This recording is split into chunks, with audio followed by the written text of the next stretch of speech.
राम राम जी सभी को, जय माता दी। कैसे हो आप सब? उम्मीद करती हूँ अच्छे होंगे और भगवान की कृपा से हमेशा अच्छे रहो। डुग्गू ने चोट मार दी थी अभी, और डुग्गू आ गया स्कूल से, अभी कपड़े ही निकाले हैं। तो सभी माताओं को और बहनों को होली अष्टमी की हार्दिक शुभकामनाएं। सभी के बच्चे ठीक ठाक रहें, माता रानी सभी के बच्चों को ठीक रखे और मेरे डुग्गू को भी ठीक रखे। तो सभी को इस ब्लॉग के माध्यम से ही मैं होली अष्टमी की शुभकामनाएं देती हूँ, अपनी माताओं को और बहनों को। सबके बेटे, सबके बच्चे, सबकी बेटियाँ, सबको बढ़िया रखे माँ। बस मैं तो यही कहती हूँ, किसी को दुख ना दे, क्योंकि अगर बच्चों को दुख होता है तो सबसे बड़ा दुख एक माँ को होता है। और डुग्गू आ गया स्कूल से और मैं मार्केट भी चली गई थी, उसका व्लॉग इसमें ही ऐड कर दूँगी। जब मार्केट गई थी विवेक जी को सामान वगैरह लेके आई हूँ, क्योंकि इनका सामान हो रहा था बहुत ज़्यादा ख़त्म, कुछ भी नहीं था खाने के लिए। तो मैं डुग्गू के स्कूल आने से पहले पहले मार्केट चली गई थी। और अब मेरा भाई भी चला गया है, आप देख सकते हैं। अब डुग्गू ही है बस। सबको जय माता दी बोल दो। जय माता दी बोल। चल अब दूध पी ले और कपड़े पहन। अब मौसम चेंज हो गया, अब बलियान का मौसम नहीं रहा। और डुग्गू पिएगा दूध। और देखो सारी बेड पे ड्रेस फैला कर रख दी है आते ही। ये देखो, देख सकते हो आप। और इधर ये भी सोई कर रहे हैं, ये देखो। इनको भी मुझे अब बाहर लेटाना है और व्हील चेयर पर घुमाना है, विवेक जी को भी। फाइनली मैंने विवेक जी भी नहला दिए थे, आप देख सकते हो। और मैं भी नहा धो ली हूँ और मुझे जाना है मार्केट विवेक जी का सामान लेने के लिए, क्योंकि आज मेरा भाई हैगा यहाँ पे, फिर ये शाम को चला जाएगा। तो मैंने सोचा कि मैं अपना सारा सामान ले आऊँ, जो विवेक जी का सामान ख़त्म हो रहा है खाने पीने का। और डुग्गू की साइकिल 20 दिन से ख़राब है, वो उसको ख़राब को ही चलाया फिरता है और टायर इतना ज़्यादा ख़राब है और फिर भी चलाया फिरता है। पतला होता जा रहा है साइकिल की वजह से, क्योंकि टायर में हवा नहीं है, सारा टायर फट गया है तो जोर पड़ता है ज़्यादा। तो उसकी साइकिल भी मुझे ठीक करवा के लानी है। तो जब ऐसी चीज़ें मैं खुद करती हूँ तो मैं अपनी आँखों के आंसू नहीं रोक पाती हूँ, और बस यही सोचती हूँ कि अगर मेरे पति ठीक होते तो आज मुझे गली गली यूँ इस तरीके से भटकना नहीं पड़ता। क्योंकि जब विवेक जी ठीक थे, मैं कभी भी घर से बाहर नहीं गई, बस दवाई लेने जाती थी विवेक जी के साथ। अगर मंदिर पर भी गई हूँ तो विवेक जी बाइक से ही लेके गए हैं। और आज देखो मेरे हालात कि मैं मार्केटों में खुद घूमती फिरती हूँ। शर्म महसूस होती है मुझे, क्योंकि मेरी फैमिली में इस तरीके से कोई बहू में कोई नहीं जाता है, लेकिन मेरी तो मजबूरी है जब मेरा कोई करने वाला नहीं है और मुझे ही करना है अपने बेटे का और अपने घर वाले का। तो मैं उसकी साइकिल ठीक करवा के लाती हूँ। 20 दिन से ऐसी खींचो फिर रहा है, मुझे बहुत ख्याल आता है उस पर। उस साइकिल को रोज़ स्कूल से आकर कहता है, मम्मा साइकिल ठीक करवा के नहीं लाई। तो आज मैं जा रही हूँ मार्केट। और तो फाइनली ये देखो, बहुत आराम से स्कूटी चला रहा है ये। कि बहुत सारे भाई कमेंट कर देते हैं कि स्कूटी पे आप वीडियो बना रहे हो, तो बहुत ही स्लो चल रही है, तो साइकिल चलती है इस तरीके से।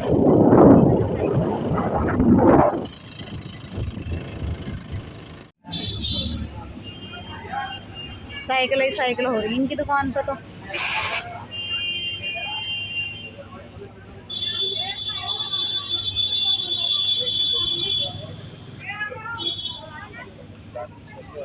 फाइनली हम आ गए मार्केट में डुग्गू की साइकिल ठीक करवाने के लिए। देख सकते हो भीड़ भी हो रही है बहुत ज़्यादा, और मैं साइकिलों की दुकान पर ही बैठी हूँ।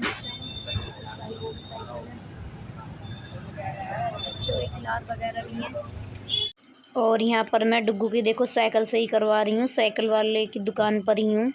और काफ़ी टाइम हो गया है, मुझे कम से कम 1 घंटा हो गया है बैठे बैठे, और अभी तक साइकिल ठीक नहीं हुई है। और अब एक बच्चा आ गया था तो उसके ब्रेक ठीक करने लगे हैं भैया। ये देखो, ये ब्रेक ठीक कर रहे हैं इस बच्चे के। उसके बाद डुग्गू की साइकिल ठीक होगी, फिर इसके बाद हम चले जाएंगे घर पे विवेक जी का सामान लेके। फाइनली हम आ गए हैं मार्केट से डुग्गू की साइकिल ठीक करवा के। और मैं दिखाती हूँ आपको क्या क्या सामान लेके आई हूँ, क्योंकि विवेक जी का भी कुछ भी सामान नहीं था खाने के लिए। मुझे सुबह प्रोटीन में दवाई देनी पड़ी, जो कि वो प्रोटीन दूध में डलता है, लेकिन उसमें पानी मिलाकर ही देना पड़ा। ये देखो डुग्गू की साइकिल अच्छा करवा रही हूँ मैं। ये सारा पिछला टायर नया गिरा है, ट्यूब भी, और भी पता ना क्या क्या चीज़ें हुई हैं इसमें। तो आप देख सकते हो, ये सेब लेके आई हूँ और ये अनार है विवेक जी के। 4 दिन तक चल जाएंगे अनार, ये एक टाइम ही लगता है अनार का जूस। ये पपीता है, ये सेब है। एक सेब का जूस एक बार ही देती हूँ, लेकिन अब एक फ़ायदा है, अब ठंडा आ रही है ना तो सेब सस्ते हो गए। 120 रुपये किलो सेब मिला है यार, अच्छा वाला सेब है, वरना ये सेब मैंने 180 190 किलो रुपए तक खिलाया था। और ये देखो, ये मैं मम्मी के लिए सूट लेके आई हूँ, मम्मी के लिए गरम सूट लेके आई हूँ। होली का व्रत रहती हूँ तो होली के व्रत में पूजने के लिए। ये सूट है और ये इसका शॉल है जो सूट के साथ आया हुआ है, इस तरीके का आप देख सकते हो। कमेंट में बताना बहनों कि मम्मी का सूट कैसा लग रहा है। ज़्यादा महंगा तो नहीं है क्योंकि ज़्यादा महंगे का बजट नहीं है। फाइनली मैं और मम्मी दोनों मिलके विवेक जी को व्हीलचेयर पर बिठाएंगे क्योंकि इनको बाहर लिटाना है। और ये देखो, हमारे मम्मी से ये बिठाए नहीं जाते हैं, सारा वजन मेरे ऊपर ही आ जाता है क्योंकि इनको ये नहीं पता कि किस तरीके से बैठाया जाएगा। बार बार इनको कहना पड़ता है मम्मी को कि यहाँ से पकड़ो, तब बिठवाती हैं। और अब मैं मम्मी को धीरे धीरे अपने पास ले रही हूँ क्योंकि थोड़ा सा टच में रहेंगी विवेक के तो अच्छी बात है। और ये यहाँ पे मैंने बिठा लिए हैं विवेक जी, और अब मैं कर रही हूँ इनकी शर्ट अच्छे से। और ये देखो, आंखें भी खोल रखी हैं, मर्जी के मालिक है, जब मन करेगा तो खोल लेंगे वरना कहने से भी नहीं खोलने के। और ये मैं इनके पैर को कर रही हूँ सही से क्योंकि ये पैर रखना नहीं चाहते हैं, पता नहीं इनके कुल्ले में दर्द रहता है, क्या होता है, जो उनसा कुल्ला टूटा हुआ है समझ नहीं आ रहा, इनको ही पता होगा इस चीज़ का तो। और अब मैं इनको कमरे से बाहर लेके आती हूँ। और ये देखो, शैतान बच्चा भी आ गया है और बैठ गया अपनी खाट पे, और मैंने विवेक जी बाहर को कर लिए हैं। ये देखो, विवेक जी लेटे हुए हैं और अब मैं इनसे कुछ पूछती हूँ। कुत्ती कट रही है उधर हमारी। जीभ निकालना बाहर, जीभ निकालो, जीभ दिखाओ, अपनी जीभ कहाँ पे है, जल्दी से दिखाओ, जीभ निकाल के दिखाओ फटाफट से। कहाँ पे है जीभ, कहाँ पे है आपकी जीभ, ज़्यादा लेकर आओ, ज़्यादा चमक नहीं रही मुझे। बाहर निकालो, और निकालो बाहर, थोड़ी और निकालो, नहीं दिख रही मुझे। शाबाश, दिख गई, दिख गई, दिख गई आपकी जीभ।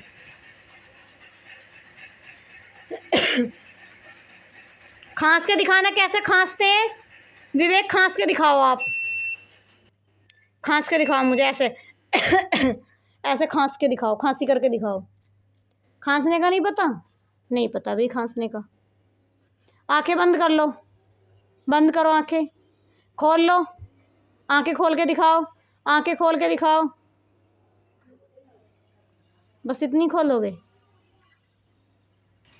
मैं किधर खड़ी हूँ, किधर से आवाज़ आ रही, गर्दन घुमाओ, किधर से आ रही है, किधर से आ रही है आवाज़, इधर से, इधर से आ रही है।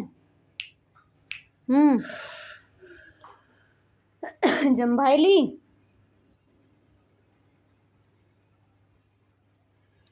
नाक में नली लग रही।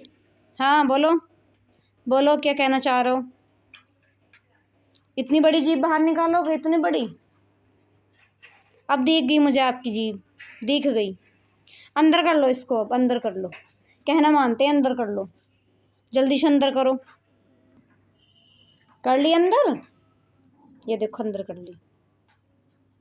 लो मेरा हाथ पकड़ो, हाथ कहाँ पे, फिर जम्भाई ले ली, कहाँ पे, लो हाथ, हाथ कहाँ पे है मेरा, हाथ लेके आओ अपना, लेके आना, लेके आओ अपना हाथ, लेके आओ यहाँ पे, यहाँ पे हाथ लेके आओ, मेरा हाथ पकड़ो।